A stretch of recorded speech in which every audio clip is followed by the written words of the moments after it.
Welcome to the Nerdist Podcast, number 819. This episode is brought to you by Squarespace. Whatever you need, a landing page, a gallery, a blog, an online store, personal, business, commerce, pleasure, it's all included with your Squarespace website.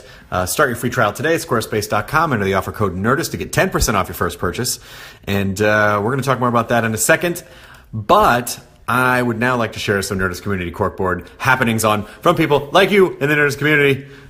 You can send your event to events@nerdist.com, and Katie or Kyle will pull it up and present it to you, the Nerdist audience, for your approval. This is from the Corkboard. Nerdist recently had another Inkshares book contest, and the winners are almost available to buy. The first book will be out, or actually was out, August 2nd. It's called It's All Fun and Games by Dave Barrett. It's a story about 6 high school friends who spend their weekends with their LARP group, but they soon realize that the fantasy world they imagine has transformed into something real.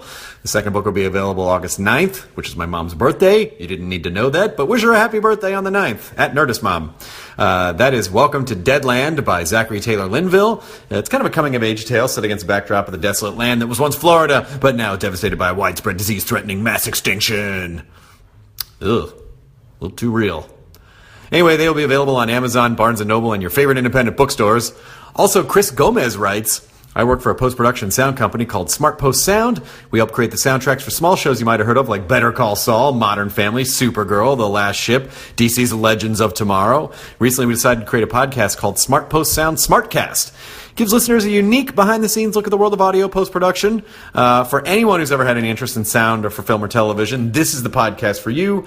Each week, we have in-depth conversations with industry professionals on everything, where they get started, how they got their foot in the door, to some of their sound mixing and editing techniques, tricks of the trade, and so forth. You can find the podcast by searching Smartcast on iTunes, Stitcher, Google Play, TuneIn Radio. Thank you, Chris Gomez. Thank you, Nerdist Community Corkboard. Thank you, Katie and Kyle.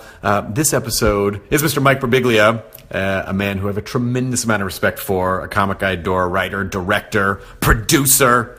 He's a machine. His work ethic is unparalleled. And he's also super fucking funny. He is promoting his movie Don't Think Twice. It is in theaters now in LA and New York. Soon it'll be expanding to the rest of the country. But please support it. Please support it. You know, guys like Birbiglia go out, they make their own thing. You know, so many times people complain about, the movies are too commercial, and they're too this, and there's too many reboots, and they're too that. Hey, fine, if you feel that way, then you need to go out and fucking support people like Mike Birbiglia, who are going out there and making shit on their own. Or you need to go out there and make shit on your own. So go to a theater, support the art of film and comedy, and go watch Don't Think Twice. It's kind of about, well, he describes it in the show, it's kind of about an improv group that some of them start to become successful, some of them don't, and it's just about the dynamic of the group. Really funny, and Mike is a ridiculously talented individual. This episode, as I said, brought to you by Squarespace. Again, make a website. I was just talking to you about making a thing. I say it a lot. Sometimes people tweet me and they go, hey, I made a thing. And I go, good for you for making your thing. Squarespace can help you do that. All right, it's easy to create a website. It's simple. The process is intuitive. You can add and arrange your content and features with just a click of your mouse. Free custom domain. Squarespace makes adding a domain to your site simple. If you sign up for a year, you're going to receive a custom domain for free for a year. Beautiful templates, great 24/7 customer support, and everyone who's on the customer care team is an experienced Squarespace user. So you're going to be in good shape. Start your free trial today at squarespace.com. You enter the offer code Nerdist to get 10% off your first purchase. Squarespace, set your website apart. And now, here's the Nerdist Podcast number 819 with Mr. Mike Birbiglia. For Pete! Now entering Nerdist.com.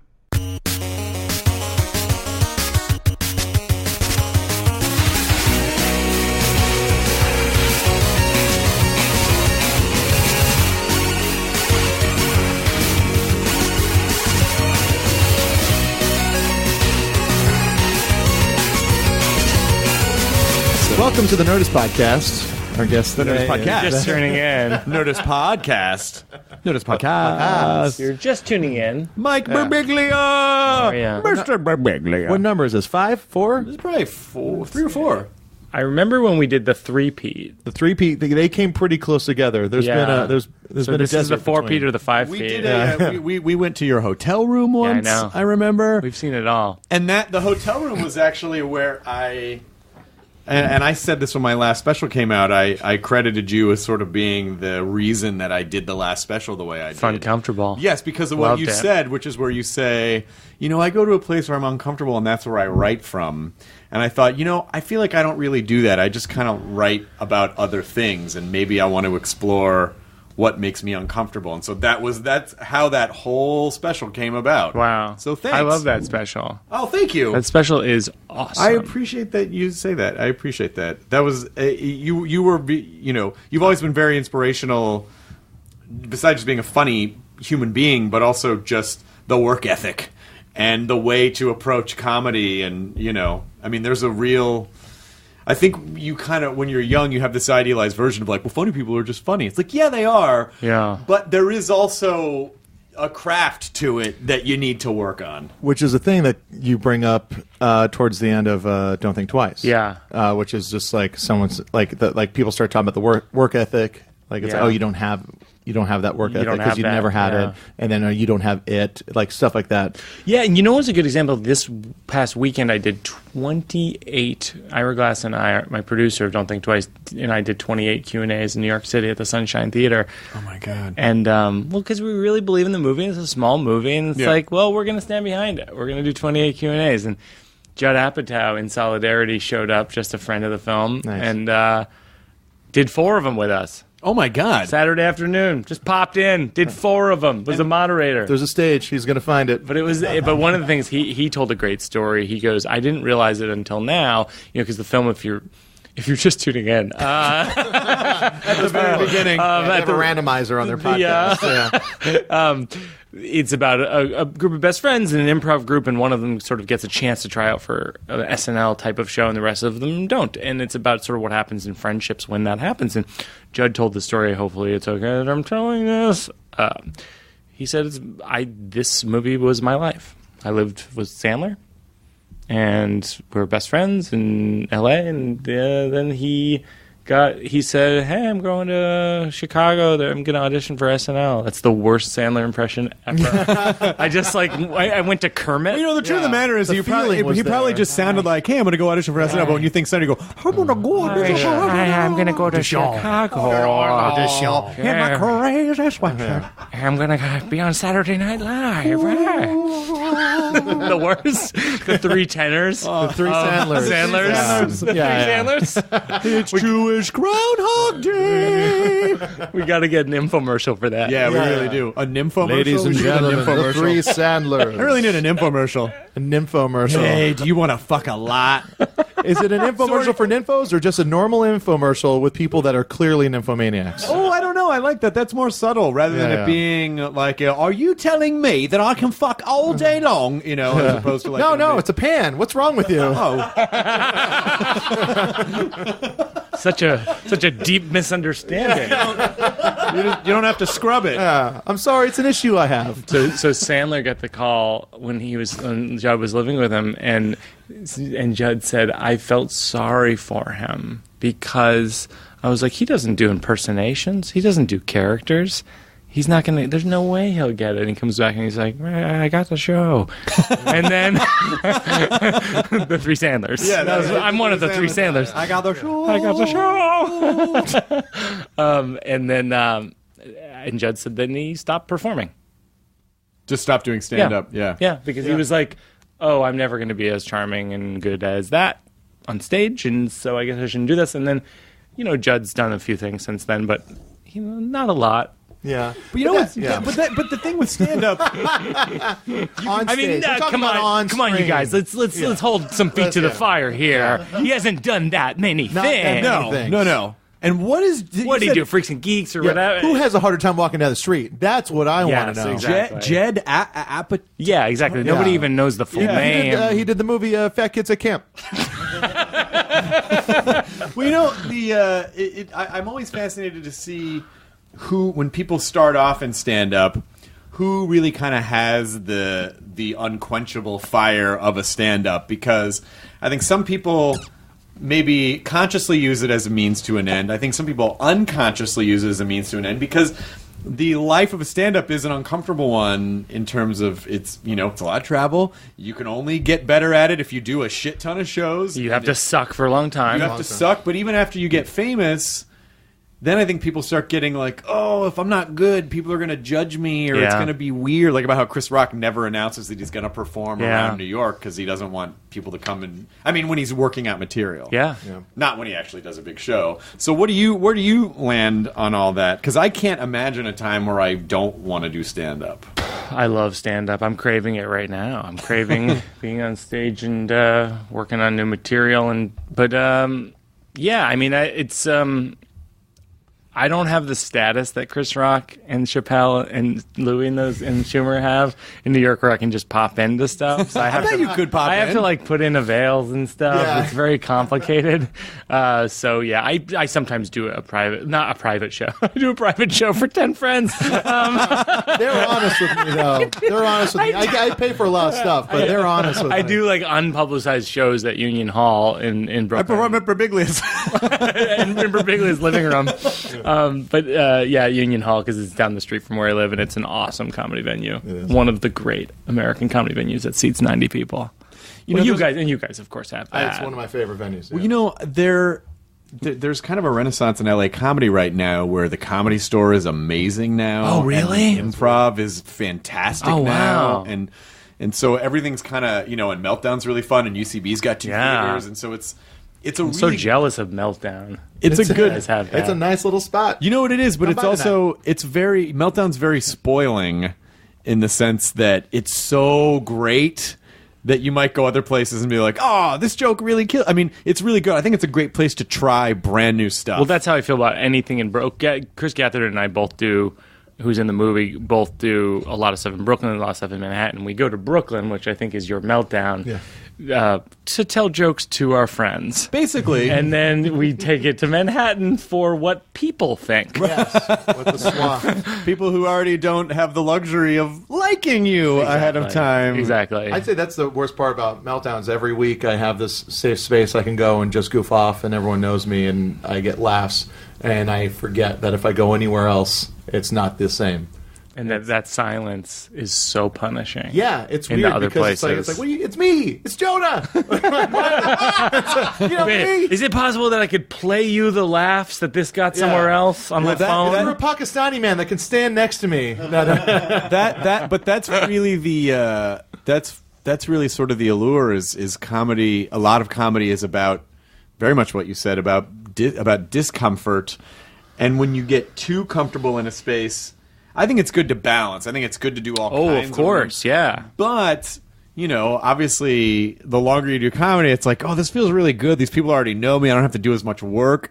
It's so easy to get lazy because, or not lazy. I think it just depends on what you want. But, No, I think lazy is right. I think I see specials from certain people who have huge fan bases, and I'm... Come on, guys. Come on, you got to dig. Come on, don't throw me under the bus. The Gotcha Comedy Podcast. I didn't see it coming, even though it's called the Gotcha Comedy Podcast. I thought we were just hanging out like friends. And then I admitted who were overrated comedians. I'm so sorry. They're just too good. It was just too tempting. Let's just say it happens. I'm hesitant to use the word lazy in the sense that Joan and I have had this conversation, and I said, if you don't really feel like you have to tour and do, you don't need to do those other rooms. You could just do the rooms where you feel happy and comfortable. But for me, I just feel like I need to feel like I can survive in other spaces. Yeah, I like to do shows like weirdly. As a stand-up comedian, you reach a point where it's like you're doing, small rooms in Brooklyn, you're doing clubs, and you're doing, maybe a club in Cincinnati, and you're doing corporates, and you're doing colleges, and all those things are very different from each other.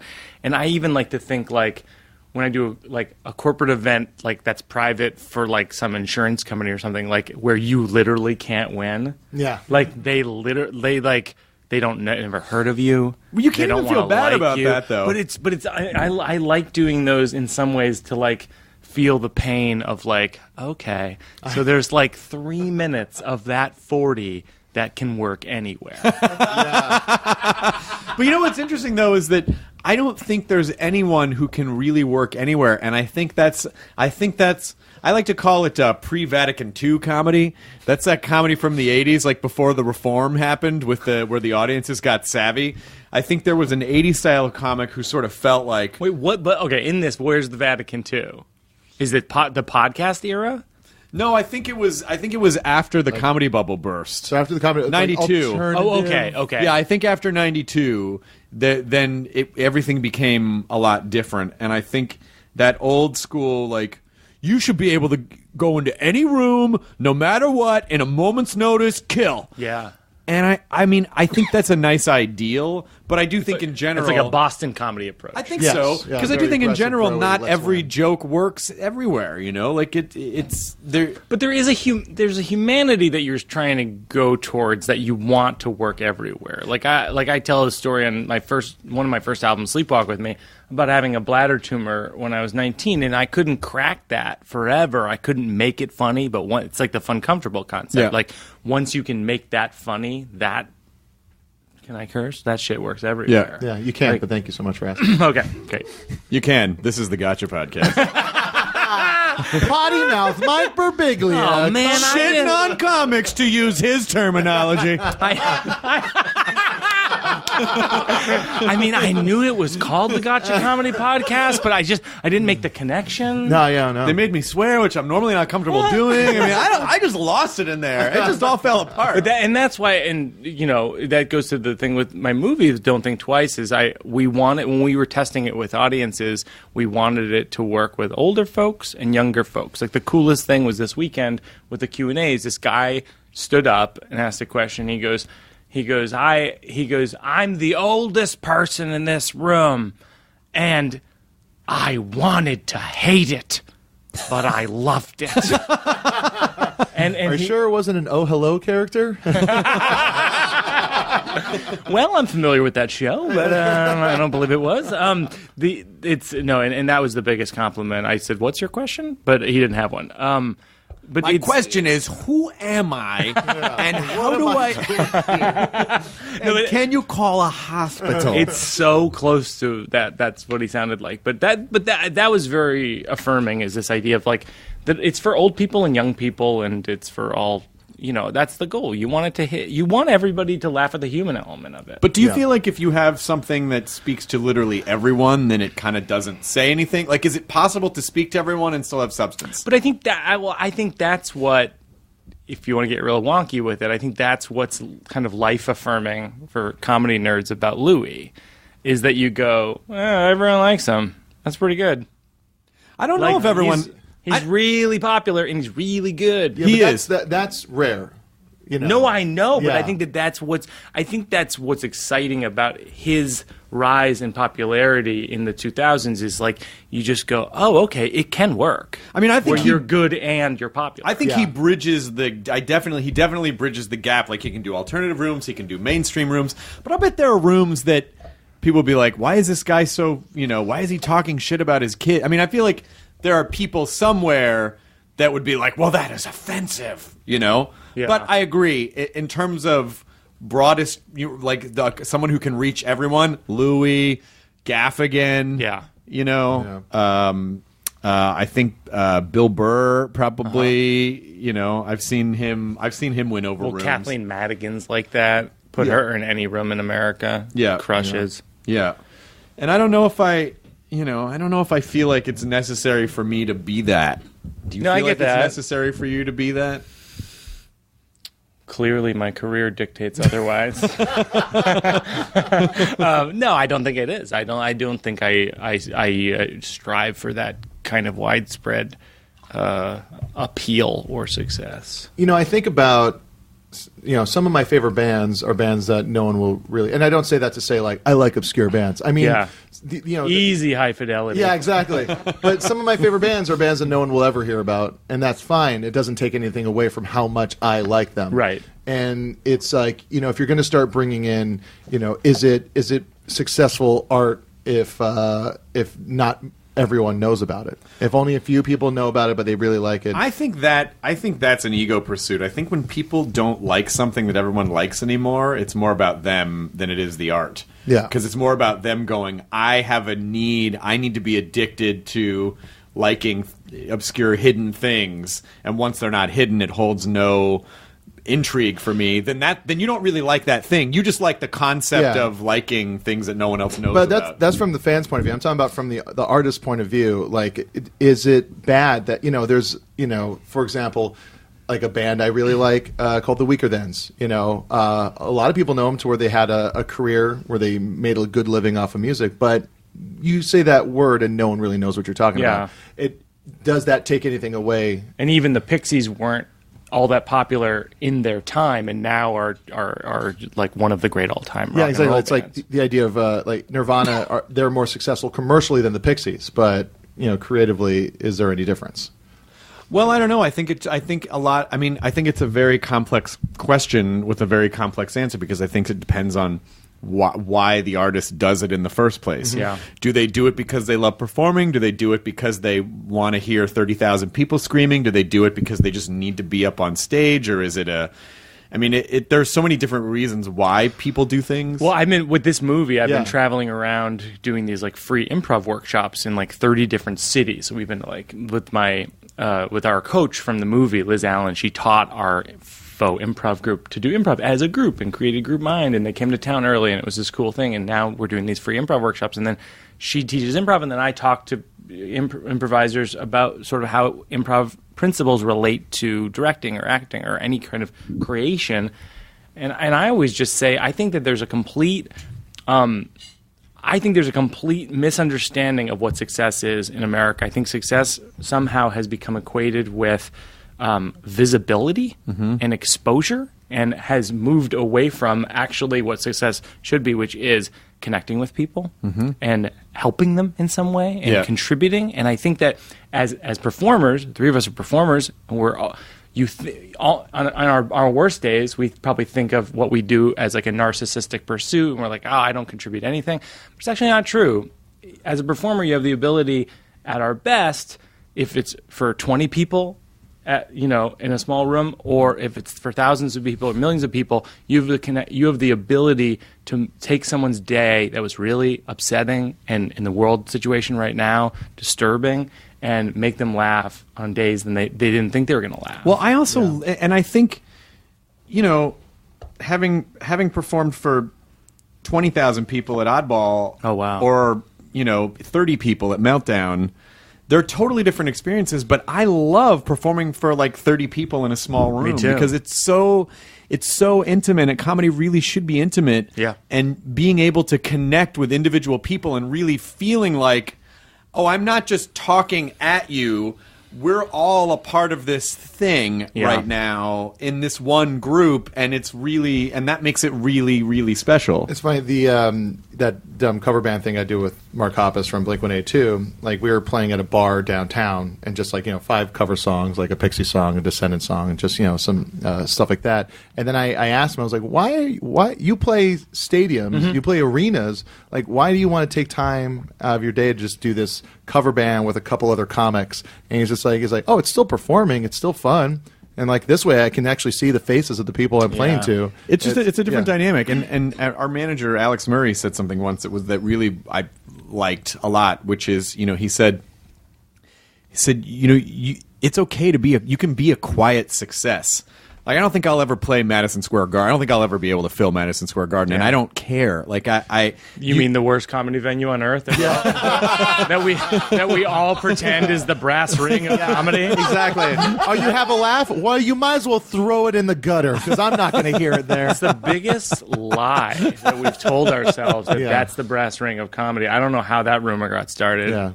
I don't know, because I think it's kind of what you said. I'm not going to say who I went to see their comic, but I did not stay. Say it. Nope. Say who that shitty comic was. Wait a minute. What are you guys doing to me? Nothing. We're just asking questions. You're trying to get me to say a comic that I don't think is that good? No. On to a different topic. Last 5 people you saw at Madison Square Garden. Let's see. I saw Speed rounds.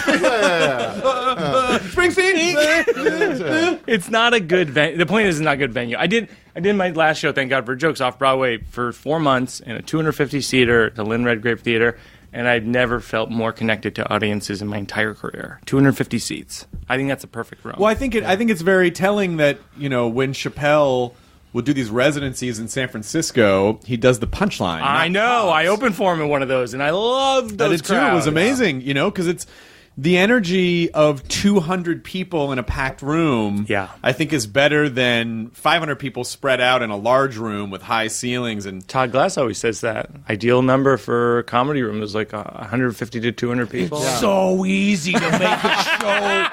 It's so easy. You put candles on the tables. You put up a curtain. You just make the audience feel intimate. You know what? You want to fucking fail. Fuck you. You want to fucking fail. I'd say one of the key things I is know. low ceiling.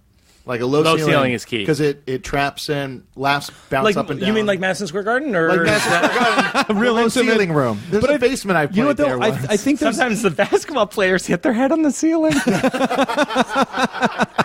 But it's just the games are more fun and exciting. It's a bringer basketball game. You have to bring if you bring 100 people, you get to play. Yeah. But LeBron is like, I got to play basketball in that comedy room. the one in the basement of the grocery store. Yeah, that one. The sightlines are terrible. But I think there's also something. Subconsciously subversive about. Like, a comedy room should feel a little dirty, I think, in the sense that, maybe we shouldn't be here, maybe we shouldn't be talking about this. That's why some of the rooms that make no sense on paper are really great.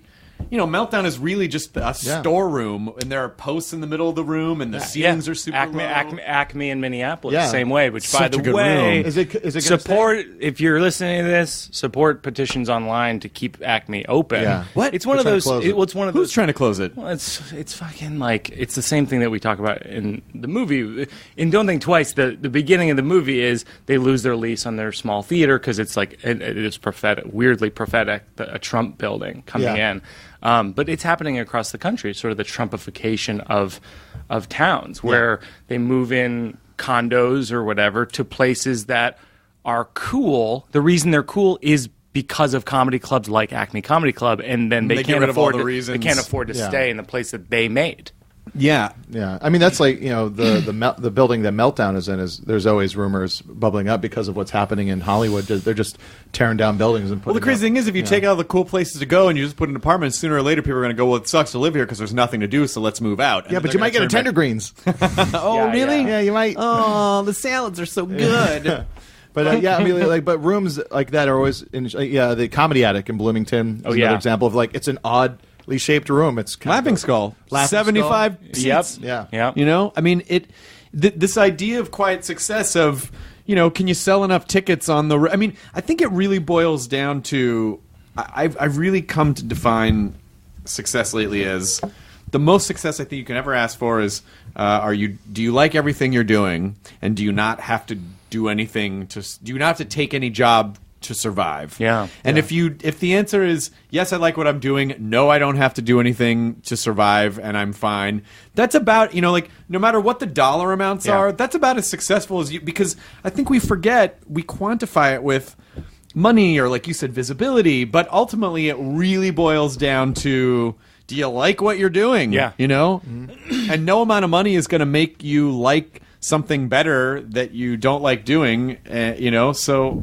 I remember a long time ago, I was working somewhere, and Jason Alexander came up, and people were like, whatever happened to that guy, huh? Right. Like, Oh, I guess you mean he he's just on Broadway? Yeah, and that's the thing. And it goes back to your thing about its visibility that these people are projecting on. It's like, if I can't see him, they're not doing well. But like, he made a bunch of money on a sitcom, and then he went back to just doing stage stuff, and he's probably pretty happy. Yeah, unless he needs the visibility.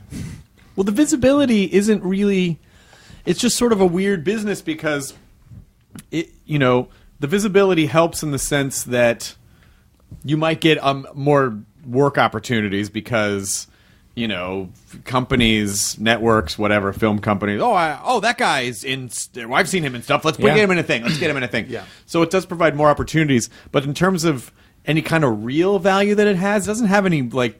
There's no real value or substance to being in a lot of magazines or tabloids or whatever. And even, you know, I even think in Schumer's case, I think it probably is not fun for her because she has started to appear in tabloids, and now it's tough for her just to be the comic that she was because everything is put under a microscope. And it seems like I was on tour with her for Trainwreck last summer, and it was like traveling with the Beatles, and where people would it would be the cliche of like people like banging on the window of the SUV kind of thing. Or like the guy who wild. like I did not envy kind of that. grabbed her and was like, I own you. You need to take this picture with me. Like, well, she's a human being, and she's not. That's why I like really respect people like, and if people aren't familiar with him, look him up.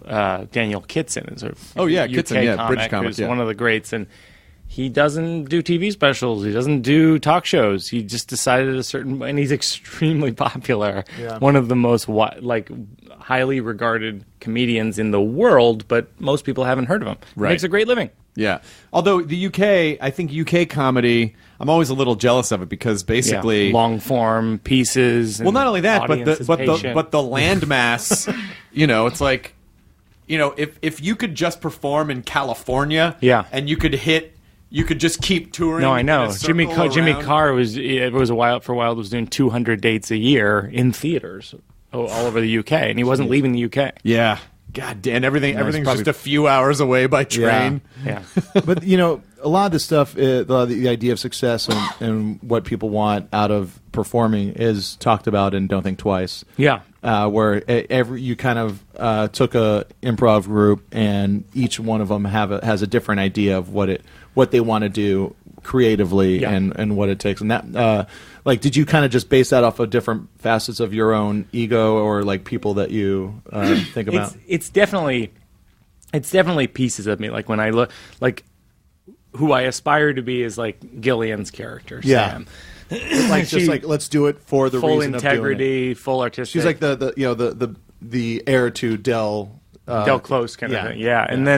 And then Keegan's character is very ambitious, and I have that. I directed 2 movies, for God's sake. Yeah. You have to have some ambition. Yeah. Well, that. And legendarily, you're the guy who rented an office and said, "I'm going to write from 9 to 5 like it's a job," and you know, and really treat it seriously and not just, you know, hope that I come up with stuff. Yeah, but you did also have that guilt that comes with success, like leaving, you know, some friends behind. Yeah. Where the character, they're like, oh, we're all going to check out this new theater space, and he's like, maybe I don't go right now to the TV show. Right. You know. Yeah, I mean, the idea came out of this thing where after I directed Sleepwalk with me, I was kind of, I'm sure you guys do this after you finish like a big thing, you're like, how did that happen? Yeah. Like you look back and you go, how did I complete all those things? Because directing a movie is like unimaginably difficult because you're essentially executing 9 art forms simultaneously on the screen between music and acting and sound design and production design and photography. And you're like, how the heck? I'm not equipped to do that. How do I know how to do 9 art forms? Well, a lot of it was from being in an improv troupe my freshman year in college. And learning, Sharna Halpern came to campus with Improv Olympic and taught workshops, and we learned, like, say yes, and it's all about the group and all these principles. And I'm like, oh, that's how I knew how to direct a movie. Because I knew I had in my bones from when I was, like, a kid that collaboration is key. Yeah. And, like, listening is key. And so I veered back towards doing a regular show at the Upper Citizens Brigade in New York with Chris Gethard and Tammy Sager, who were in the movie. And then on any given week, it would be like Adie Bryant if she was around, or Vanessa Bayer, or like Connor Ratliff. Yeah, I've been thinking about doing that out here for. I miss it so much. I love it. I love it because it's not. You don't prepare. It's you just. It might go well. It might not go well. It costs $5. No apologies if it's not good. Yeah. I love that aspect of it, and then I started doing this improv show, and then my wife made this observation when she saw us one night. I think it was like that night. It was like really great. It was like Ellie Kemper and Adie, Brian, like a bunch of people. And my wife goes, "It's amazing to watch this group because everyone's sort of equally funny and talented, but yet like she's a cast member on SNL and she's a movie star, and this person lives on an air mattress in Queens. And when she said that, I just thought, oh my God, that's a movie. I just wanted to see that as a movie. And so I just started writing it kind of feverishly over the course of, a few months. And then after I had a draft, it was refining it over a year and a half. And were you writing it while you were doing Thank God for Jokes? Yeah. And because that was like a pretty down-set show. Yep. Yeah. So I did 100 cities with Thank God for Jokes, and then I sat it off Broadway. So it was set. Like you could just show up and do the show. So your days were your brain was a bit more free. Yeah, and I would write, I would go to a coffee shop from like 7 a.m. to 10 a.m. and write. I always try to write before I'm afraid of the world. That's a great way to say that. I shut off my internet, I shut off the email, and I try to write, I think there's a Ginsberg line, it's like first thought, best thought. Just like put it on the page, like whatever comes out, and then edit later. It's like the Hemingway thing, like write drunk, edit sober. Yeah. And I don't drink, but like that. But I don't drink like Hemingway. Yeah. But more like Mickey Mantle. But in my case, it's like write sleepy, edit awake. It's really I try to write early before I'm like I literally am not fully awake when I was writing the screenplay. That's when some of the best stuff comes out. It's funny to hear you say when you finish a big thing like that, you go, "How did I do all that?" My first thought is always, "How do I do that again?" Like I have no idea how I'm going to do that again. Maybe I'm out of, and I think one of the fun things about having done comedy for so long was getting to that point where I was like, jokes aren't all that precious. It's like they're, some of them work, some of them don't. Yeah. One doesn't. Maybe I don't. It's thinking I should know all of the jokes in the world now, and not, hey man, I'll discover some tomorrow, next week what on stage. People keep asking me in interviews, what's next, and I just say I'm going to hang out with my wife and daughter for a while. Is that we don't have a title for it. Life, I think. Right? But we did start a Twitter account. There's going to be some Instagram videos, daily some Snapchats. vlogs. We have a development deal. It's funny because I have a hard time being in Los Angeles. Which is where we are right now.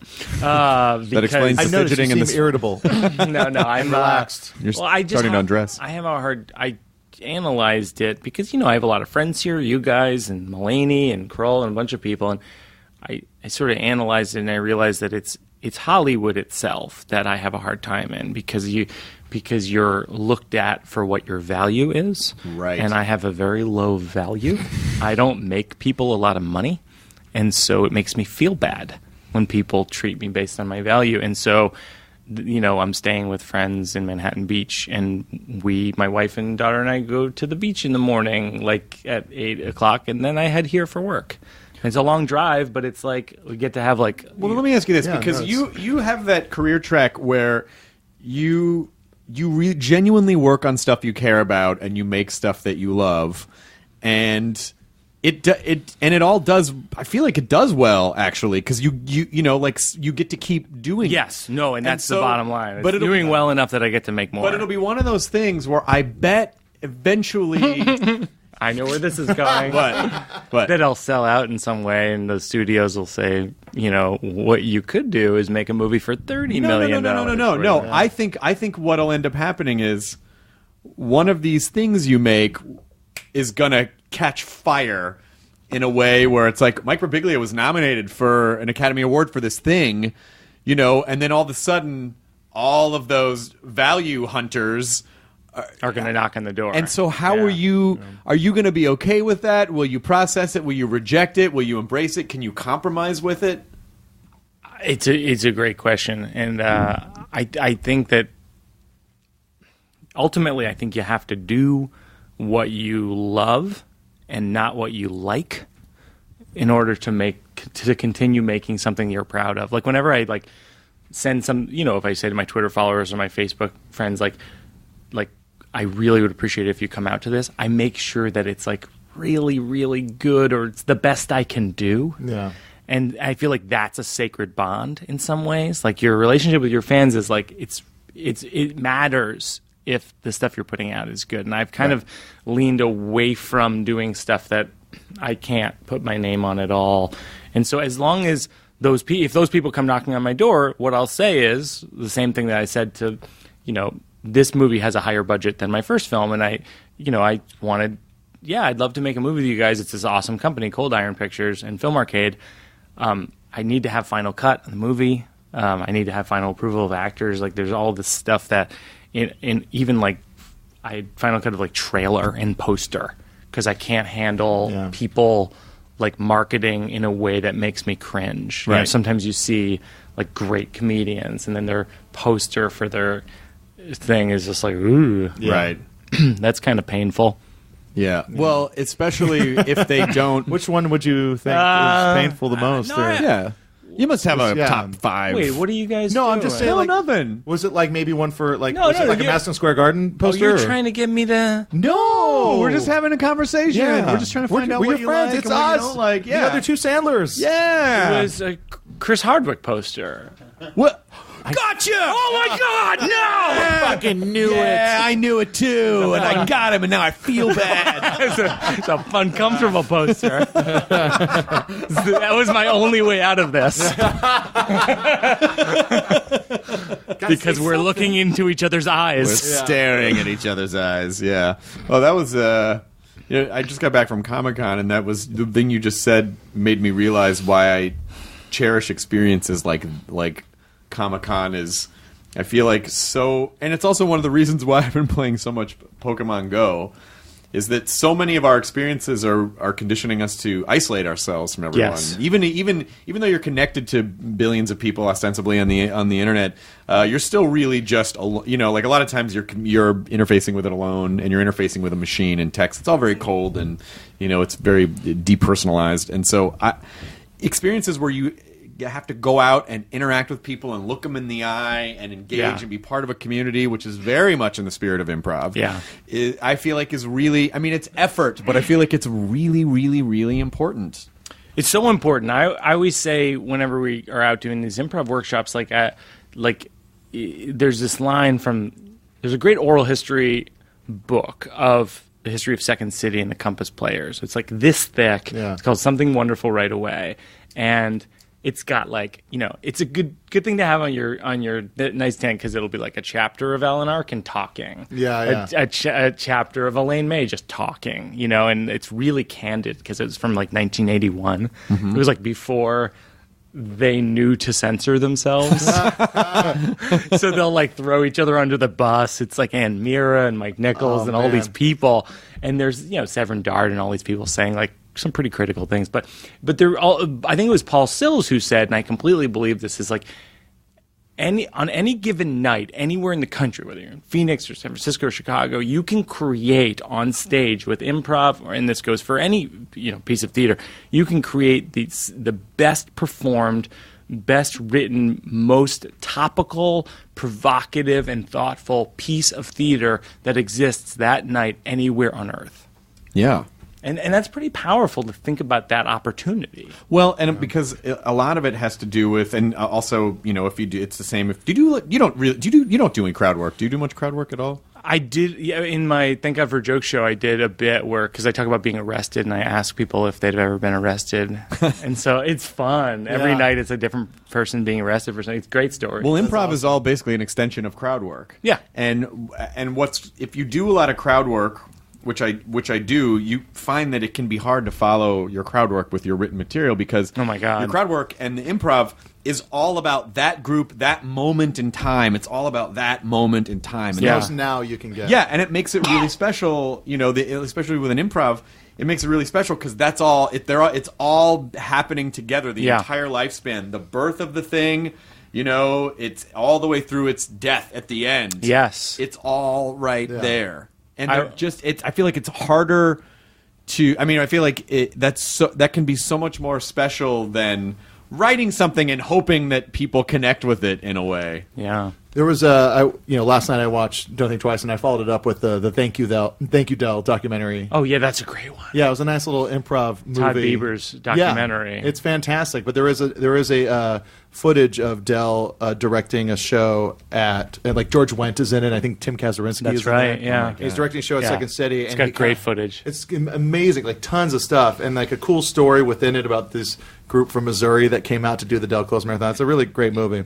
But like, there's this amazing moment where Del comes up and he's like, "All right, let's run it again, but and this is going to sound silly, but let's try to remember that we improvised this at one point, and let's try to remember that it was like a real live thing. Yeah. And that's and I want to know, like, with the movie, the improv scenes that you guys did, you had some good angles on it, and they looked like well lit. Sure. But they still felt that they were real improv. The goal was, with my cinematographer Joe Anderson, is like we wanted to shoot improv a way that it's never been shot before. We shot it Steadicam on the stage from the perspective of one of the other improvisers, so it feels like a dance sequence or a fight sequence, and so these feel like your friends. And then in terms of like what was improvised and what wasn't, I had written out the improv scenes, and then while we were in those costumes, we would just do real improv for 10 minutes in each costume. Perfect. And so that stuff is sprinkled in. But when you work with Chris Gethard and Tammy Sager, it's like lights out. It can be so hard. It's so challenging to capture improv on camera because it's kind of like shooting a magic trick. I know. Where people feel like there's something in their brains that goes, oh, but it's shot, so it's probably like they lose that sense of the magic of the moment. Well, the key for that you're right, and that's what we were trying to make the improv more about friendship than about comedy. Yeah. So in other words, that it doesn't really matter if the improv is funny, but it matters if it feels like these are our friends. Because the movie is a lot about friendship, and it's about how often, friends, like when I was writing the movie, I wrote this phrase on my wall. I wrote, art is socialism, but life is capitalism. It makes perfect sense. No one ever says it in the movie, but it was like the guiding principle for all the scenes. It's like, what's a movie like that? Like where you see that like this group of best friends, which is like, they're called the commune. What happens when someone gets SNL? Someone, is getting opportunities that other people don't. And so the friendship is the key, because I think that's, what I'm finding is like people in their 20s and 30s are seeing it and they're like, oh, that's like my life, and that's kind of crushing. Yeah, some scenes were pretty brutal. And like pretty just like, oh. And then some people are like 70 or 80 and are like, oh, that's what my life was like in my 20s and 30s. Yeah. And I want it to feel like your friends. Yeah. So that's why we sort of filmed it in that way. But I mean, it's what's funny is like we were talking before about like what's popular versus like what you like. I think that's how you framed it, is like, or what's good. Yeah. And I feel like to you. One of the goals of this movie was make a film that I want to see. And I feel like movies that are dramatic and comedic are not really greenlit in the studio system right now. Yeah. I feel like movies like The Big Chill and Hannah and Her Sisters and broadcast news are like in the 70s and 80s, they used to be studio films, and now they're indie films. Yeah. And it's like kind of a bummer. Like even a movie like Almost Famous is like, I feel like that movie's not being made right now. Well, because the studios are run by marketing departments now, and I think they don't know how to market something like that. Well, how do we market? Is it? Who was the worst improviser in the group? Oh, gotcha! It starts with an O or has an O in the name. No, you know who was amazing though in the movies? Gillian Jacobs had never improvised before, and she's phenomenal. Really? She never improvised? Not really. She was phenomenal. Yeah. I mean, really, because whenever she's been on At Midnight, she's fucking amazing. Yes. Amazing. She's like a classically trained actress, yes. right? Yeah. She went to Juilliard. Yeah. Famously she wrote a piece for Lena Dunham's newsletter, Lenny, about her stressful experience at Juilliard.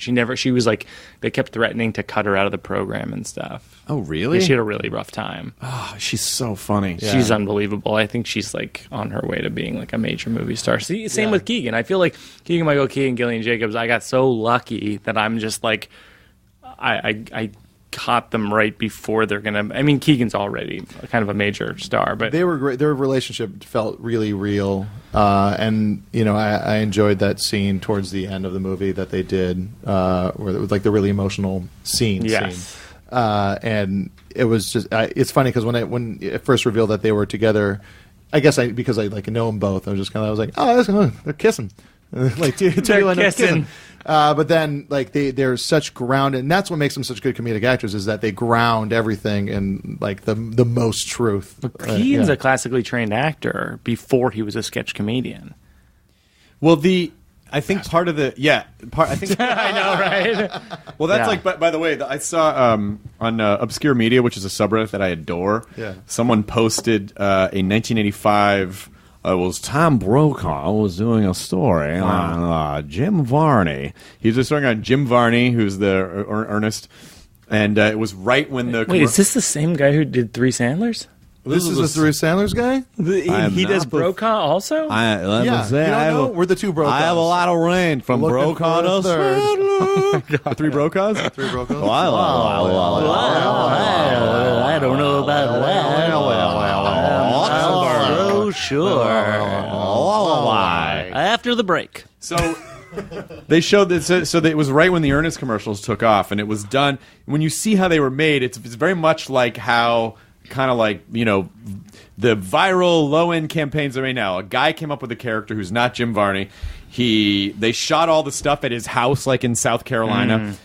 But there's all this footage of Jim Varney doing Shakespeare, and it is fucking incredible. Yeah. He is, and even at the very end, he does this soliloquy and then looks down at the camera and goes, "Know what I mean?" Oh my God. And it's so mind-bending, but you realize, it's sort of what makes really great artists great is that you don't see the infrastructure behind you don't see all it's so and of course effortless. Larry the Cable Guy is Yes, of course. Classically trained. Yeah, he was in the Footlights.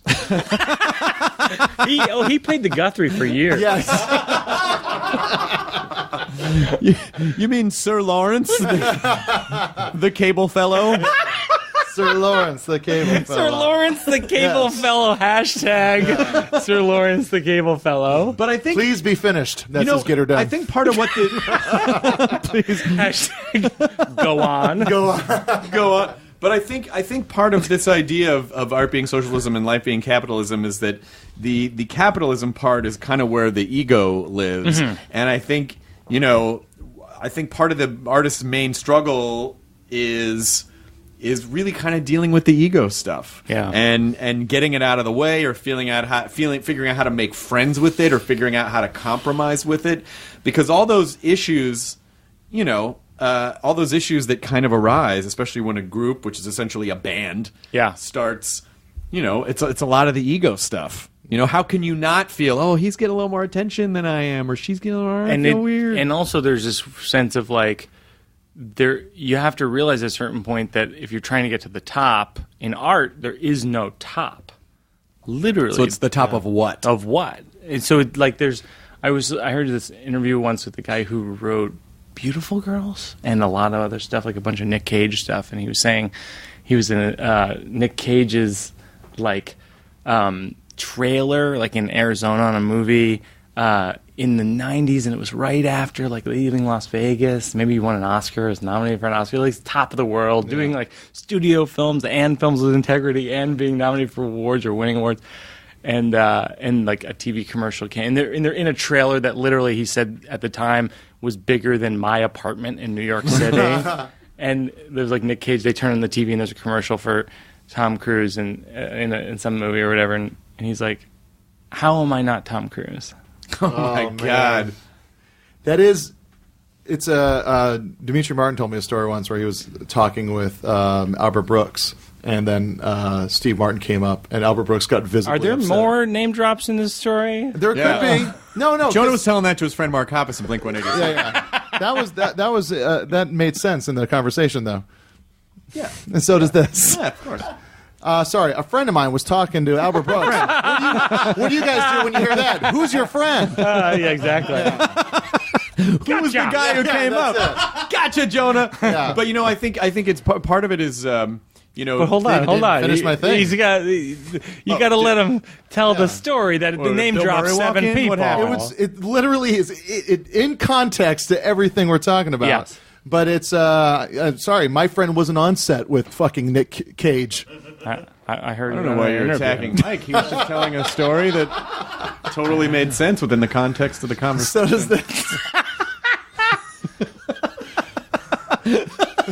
It would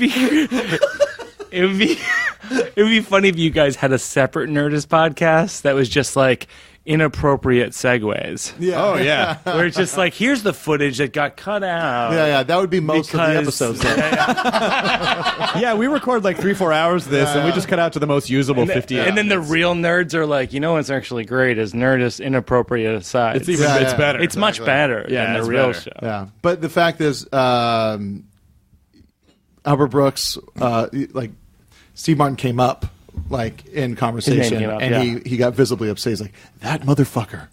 Like he they're both comedy legends, Right. but he still has an issue against Steve Martin. Well, I to think this day. I think it God. probably,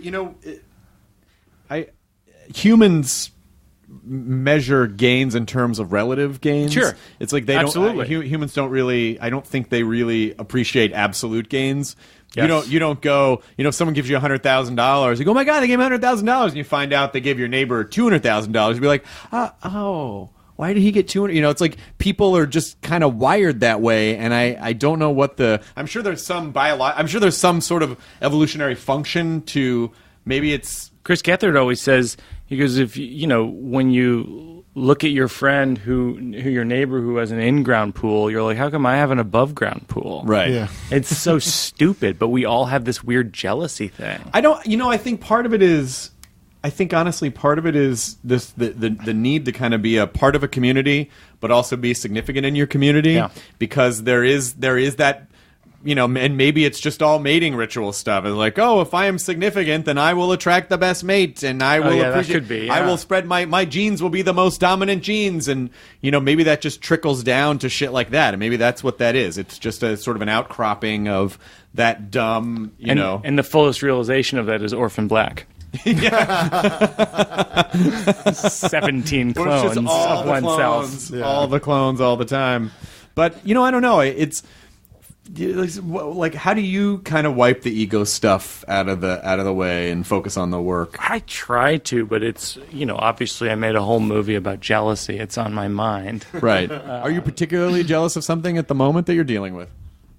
No, I weirdly feel, thanks to the folks who've seen the movie and have come to the shows in the last few years, like I weirdly feel like I'm completely content, and as long as I can just keep making stuff like this, and I feel like for a long time I was frustrated because I hadn't found what it is I'm sort of meant to do. I feel like now I'm like, oh, okay, I'd like to make movies and solo shows and specials, and kind of that's what I do. Do you think it's good? I feel like there's some part that's good, because I do think there is a form of competitiveness that's good.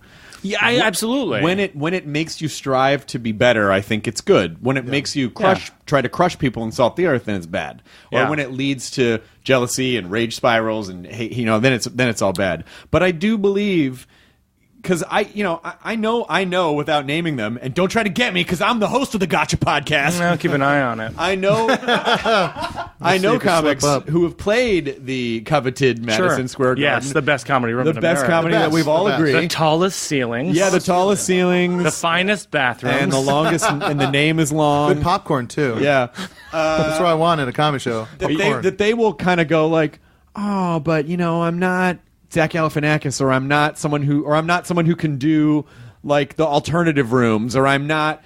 There's always something, but is there an element to that that's good because it always makes you strive to be better? Hopefully, I think so. I think, and that's the Malcolm Gladwell theory of the 2 books ago. I'm forgetting The tipping point. No, the other Blink? one. The blink. No, the Outliers. The dog wars. Outliers is is all, the dog it's all wars about shoes. like groupings of people, Right. who force each other to kind of rise up, be better than the other person, and that person tries to be better than that person, and the competitiveness actually does create good pockets of art and science and whatnot. Yeah, but do you think it's competition or inspiration they don't want to admit to? What do you mean that inspiration you don't want to admit to? So if it's someone, if it is, it could be competition. You mean but Carlos Mencia's inspiration? No, I meant No. It's just Jonah's talking to one of his friends, like Catherine O'Hara or Albert Brooks. Okay. Yeah, these whoever are it close be. personal friends of mine. Yeah. And they're a part of my life. So it's weird that you would make fun of me for bringing them up. You keep on saying Chris Gethard, a man that I DM'd with 2 days ago. Oh, wow. Oh, fine, Jonah. You know him too. Look at I've met him. Yeah, He's been on at midnight. yeah, he has.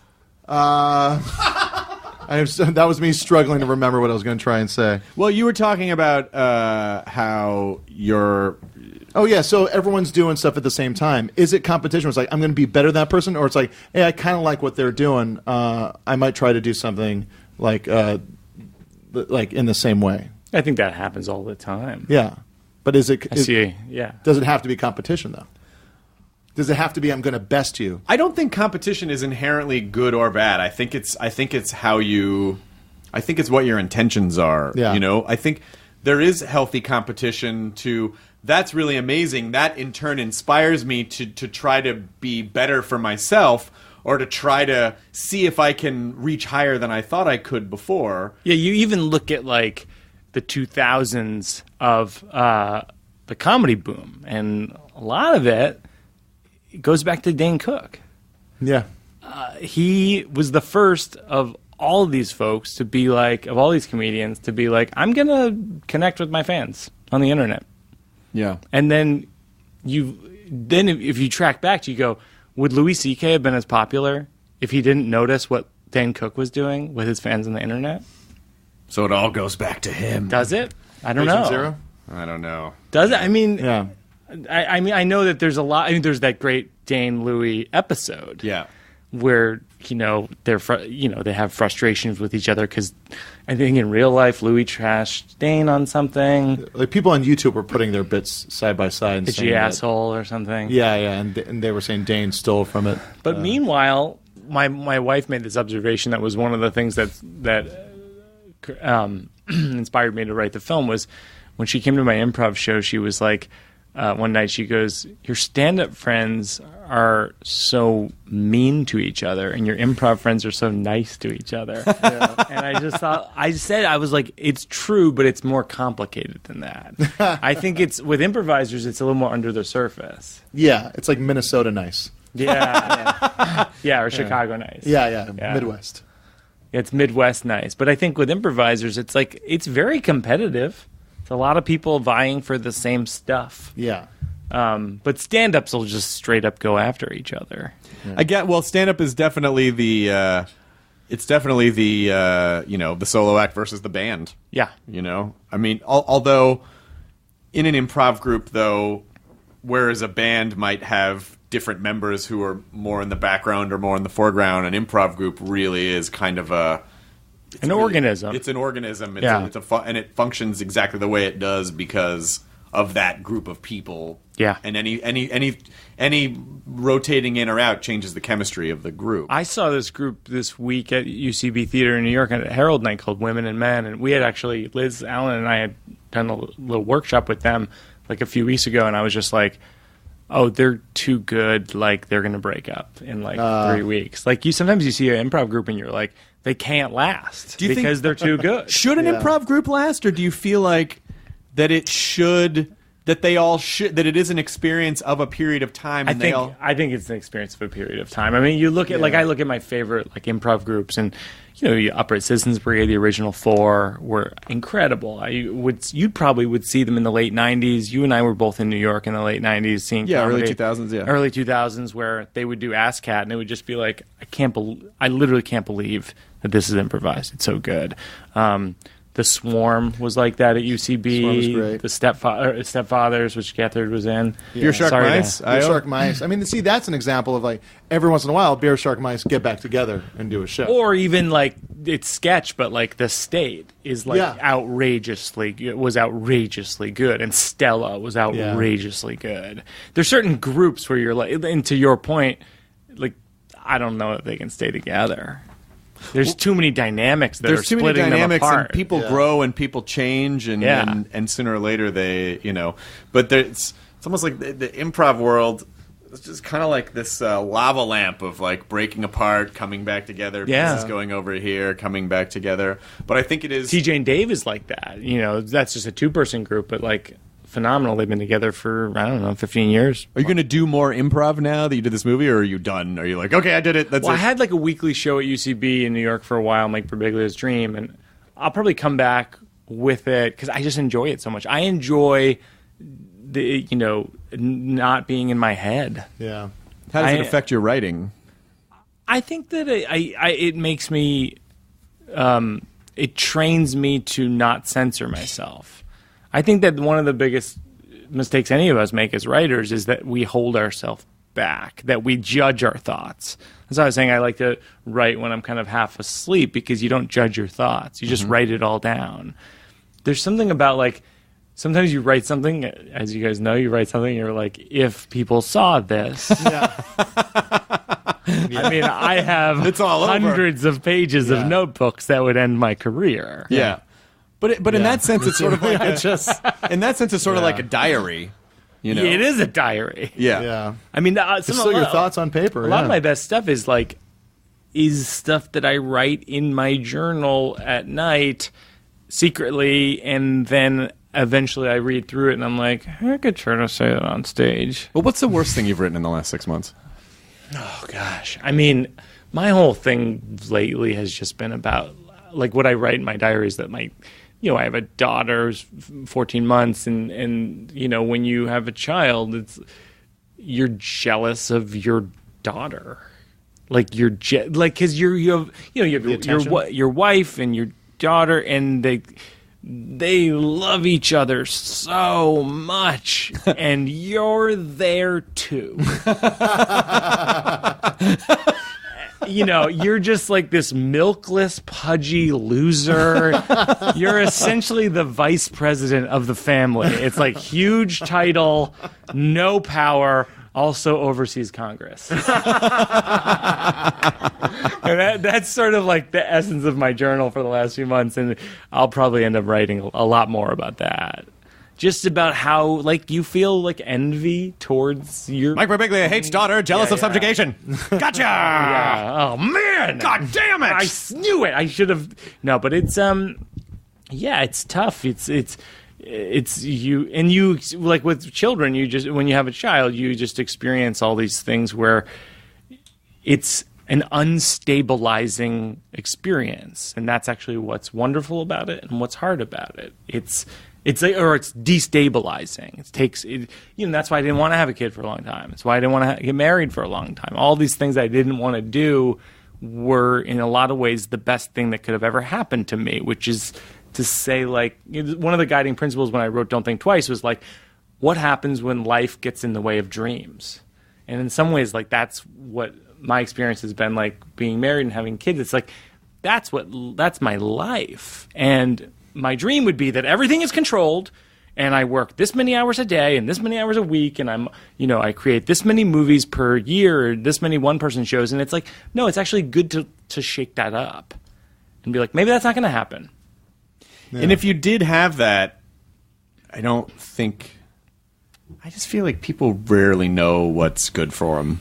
People rarely know what's going to make them happy, because you just kind of have these idealized versions in your head of like, oh, if I do this thing and follow this ritual or follow this bend, then everything will be amazing. And then you do it, and you're like, I feel empty. I feel Absolutely. weird. Yeah. Something's not right. We're all going to be dead in like 20 or 30 years anyway. And it's like, Really?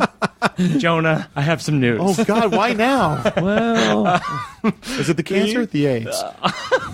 Gotcha. gotcha, Jonah. I don't have either?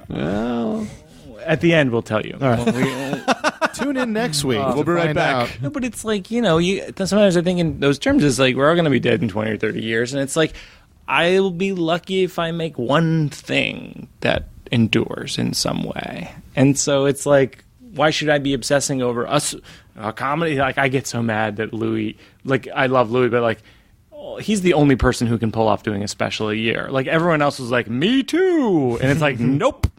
You should not be doing that. Can I say something? Slow down, fella, to be named later. You know, lady. I do want to say something. I do want to say something without starting. Literally don't want to start any crazy thing because I'm a huge fan of Louis. But there are times where I feel like the race to put out a special a year, there are moments or bits of his where I'm like, oh, I just wanted to see that more developed, or I wanted to see. It's the same as Woody Allen movies. Well, exactly. I just wanted to see a little more of that. I mean, that's just my personal preference. Like, oh, just one more year of like really, because he's such a he's such a deep thinker, and he really does write complex bits. And I think the race to get an hour out every year, it's like some stuff just, I think some stuff just sort of ends with like. And then I took a shit in her face, and then I feel like, oh, that could have.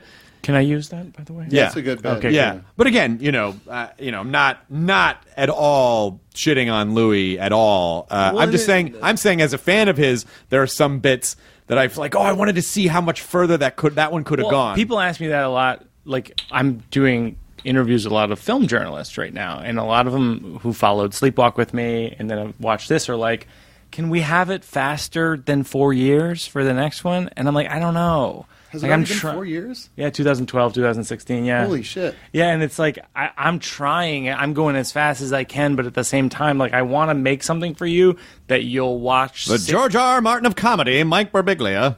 Yeah. I want to make something that you guys will watch 6 times and not once. Right. Yeah.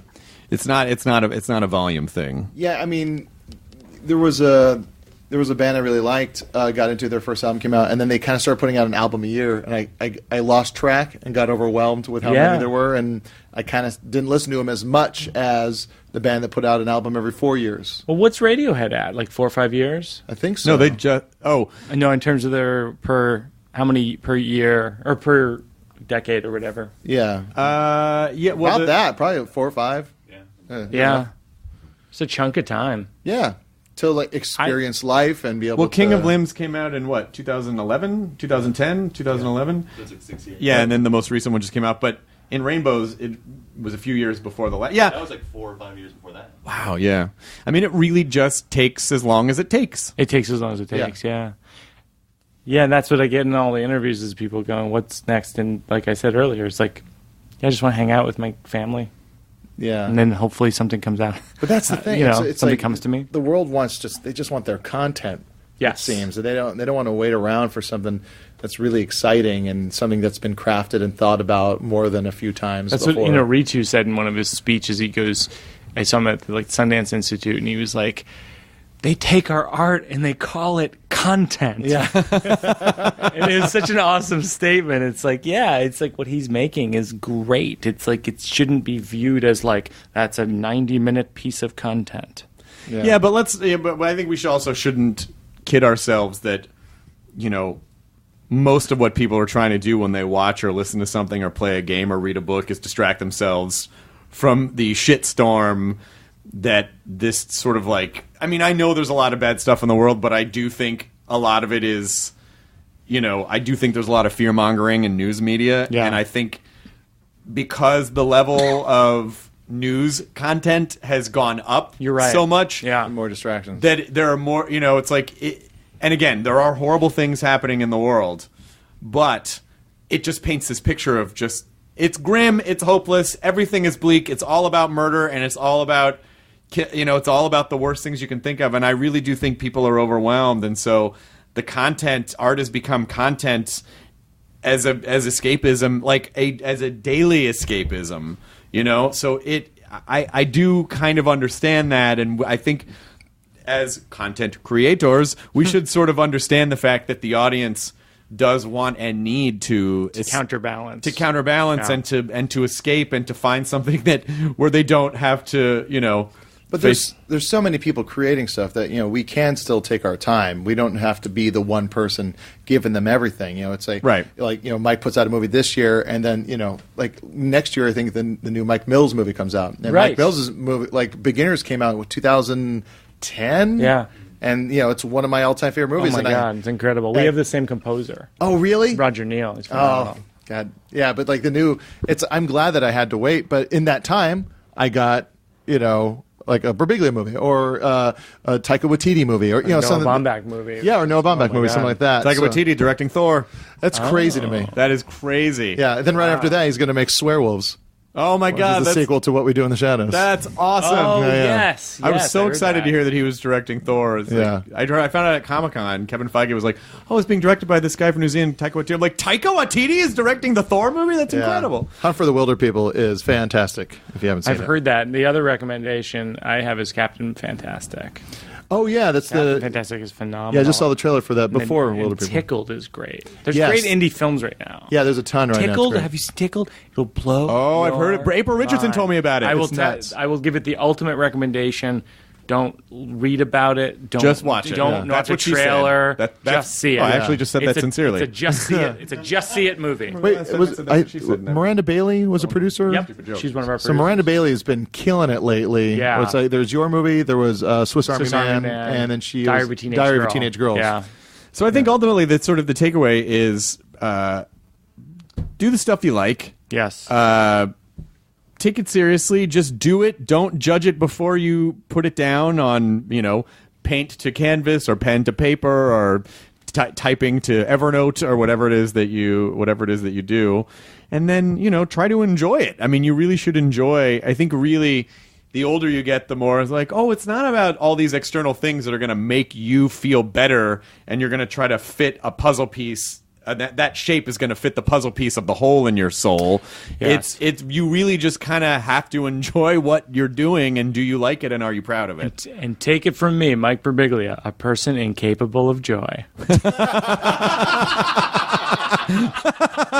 Thanks for the sound drop, buddy. We're going to be able to put the station ID on that. It's going to be really good.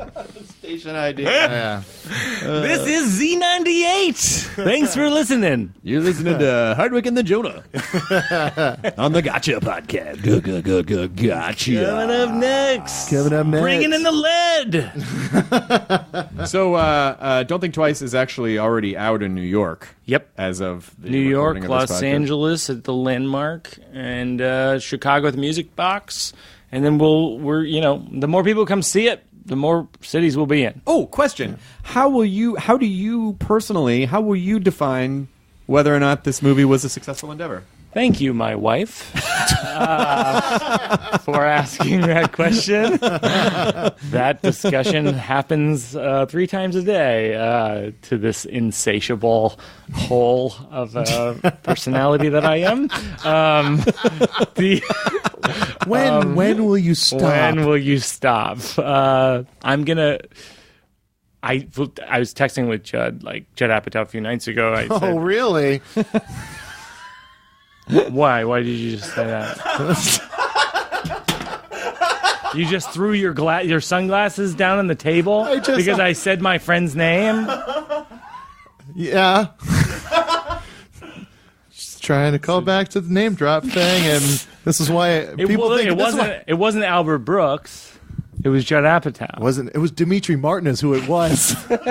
Okay, so he said, I was like, he said it's 100% on Rotten Tomatoes. It's crazy. Like, this is crazy. It was like a really nice compliment. And I wrote, like, how do I turn it into box office? And he said, don't stop. Yeah. Oh. And so that's kind of my life right now. I just can't stop because I really believe in it. I love it, and I'm going to spend the next month just traveling the country, going to Seattle and Portland and Denver and Boston and New York and LA, and I'm just everywhere. I think you just have to take the victories the same way that you take the losses. I think it's easier to take the losses and don't turn your victories into losses, Because I think it's really hard, for... If something really good happens and Lydia goes, oh, it's really amazing that it happened. I'm like, yeah, but it's not real because this was already, it's like you justify out of it why it's not a win. And it's such a bad habit. And there's no valor in it. There's no valor in beating yourself up and keeping your own foot on your throat. I wrote one of these great quotes in the walls. I think you have Scott Fitzgerald he said, when I was writing my movie, up on my wall, it said, "Don't mistake a single defeat for the final defeat." Yeah. And I think that's part of the key. You tend to get down when you take a loss or whatever. Maybe it doesn't do well at the box office or this or that. And it's like, no, maybe it'll live on, and it'll hit a moment in cable or hit a moment in whatever. People find it in 10 years. On this podcast, when you guys interviewed Cusack, that really blew my mind when he was like, I don't know for 10 years if a movie is gonna hold up. Yeah. Or be, he goes, I think he said to you, like, people quote back to me like One Crazy Summer, and like at the time, like we all thought it was a disaster, Right. And that like really stuck with me. Yeah, and that Cusack podcast, if people haven't heard the interview, listen to that. He was great. Yeah, he was really gosh. great. It was like we did the Rob Zombie, the House of a Thousand Corpses movie. We shot that Rob shot in the year 2000, and at the time it got shit on. It didn't do very well, but it's one of the things that people now are like, oh my God, that movie is like a legendary. And Rob was like, all it took was 10 years. All it took was 10 years to go by. Or even, I found out Citizen Kane. Spinal Tap, too. Sorry, Citizen Kane's a better example. But Spinal Tap's good, too. But Spinal Tap I'd rather watch Spinal Tap on a daily basis. Spinal Tap's kind of the Citizen Kane of comedies. But right. Both in the same, Citizen Kane got basically crushed by Hearst. And he was right to do it. Is that did Hearst himself take it down? I think he did, or I think a lot of campaigns. And so, but he was right to do it. And Chris, why would you say that? I just think he was right to do it. I'm just on the right side of things. He was the Rupert Murdoch of his time. No, let's not get crazy. Yeah. He was just a sensible man that would have done what any of us would have done. Some people say yellow journalism was a good move. No, anyone would have done the same thing in that situation. Making hemp illegal. But what made it popular was when it started running on television 20 years later or 15 years later. And same thing with Twilight Zone, because I've been watching Twilight Zones at night in bed. And still strangely applicable. So many of us think like, oh, our problems are modern problems and they're unlike any. Right. But you watch Twilight Zone and they're basically all morality tales, and it's Black Mirror. It is Black Mirror, and they're all so applicable to today with just a slightly different filter. And that's a show that didn't do very well when it was on television. Is that right? Yes. That's why they I was reading that every year it was like the show would get canceled and then it would come back and it'd be on the edge. And Rod Serling was kind of this angry. He was kind of known as this angry man in Hollywood. Yeah, he died young of a heart attack. He had a heart attack at 50 and died. And Friday Night Lights. I mean, there's so many. Arrested Development. Friday Night Lights. Yeah. No, I'm just saying, Community. like to build on his points. Yeah. Like, there's so many things. There's so many things that you don't know, and it's because you can't control the external variance. You really, all you have is the moment to kind of enjoy the thing that you're doing. And I won't. Thanks for having me. This has been the Mike Birbiglia, which dovetails beautifully into Enjoy Your Burrito. Yeah. Quite literally. I always love having you on, and I really appreciated, it meant the world to me that you asked me about my special, and I sent it to you before it came out. And like that night, you would watched it, which was amazing, and it really meant a lot to me that because I have so much respect for what you do, and so I just it was one of those things where you're like, oh, I feel validated by someone that I really like, and it was really nice. It was really nice. I appreciate it. The feeling is mutual, and hopefully our competition that we both know is in the air will be fruitful for both of us. I've never directed a movie. I can direct a movie. I don't want to direct a movie. When am I going to direct a movie? That'll get you there. I'm not a major media empire. I mean, I'm not. I'm not a singular major media empire that gets New York Times pieces about me. I don't. It was just one. Just the one piece. It wasn't. I don't.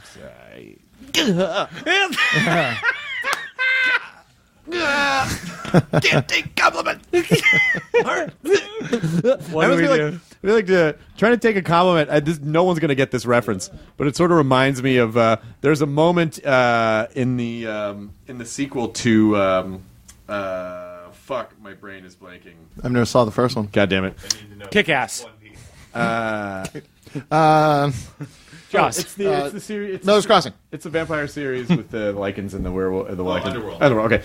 There's a scene in the sequel to Underworld where he is now like this vampire werewolf hybrid, but he hasn't really accepted it yet. So he's really hungry. So he goes and he eats this food, and he's like, he's really satisfied. And a second later, he's like, I feel like that's what it feels It's like a like cat. for people. For people like us.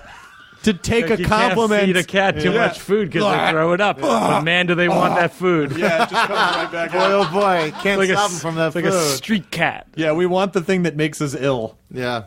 I don't know. Just enjoy your life. I told someone at Comic-Con, there's nothing wrong with just being okay. There's nothing wrong with it. It is okay to be okay. You're going to be dead in 20 years. Thank you. Thanks for Nothing having me. matters, and that's A-okay.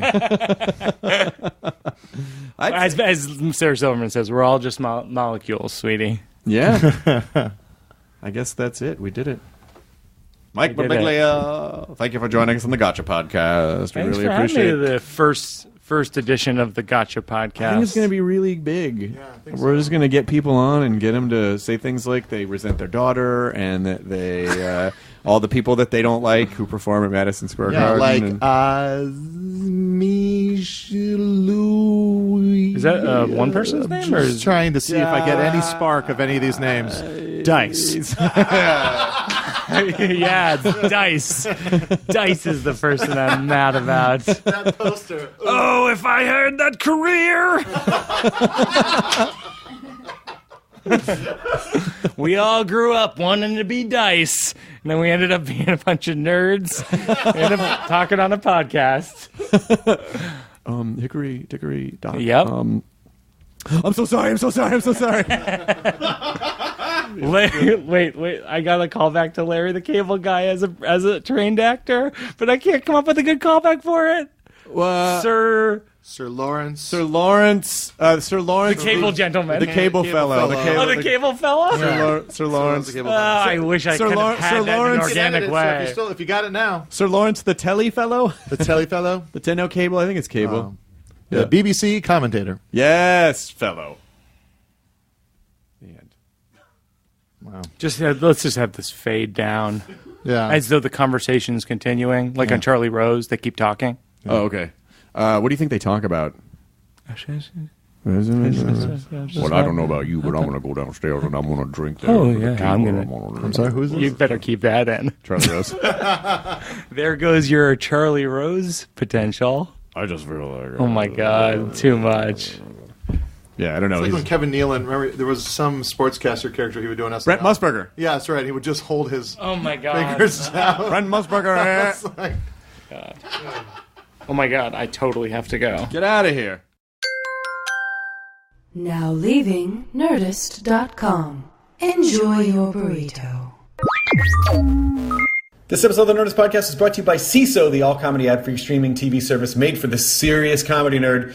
If you love Community and or Rick and Morty, which I assume you do if you listen to this podcast, then you have to watch CISO's original new series, Harmon Quest. It's Dan Harmon. It's a comedic improv animated live-action journey into the hilarious world of fantasy role-playing. I've done it before. It's super fun.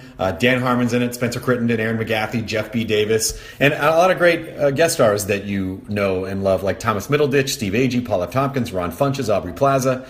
And you can watch every episode of Harmon Quest on CISO now. Go to CISO.com, use promo code HarmonQuest to get 2 months free. Thanks to CISO for sponsoring this episode of the Nerdist Podcast.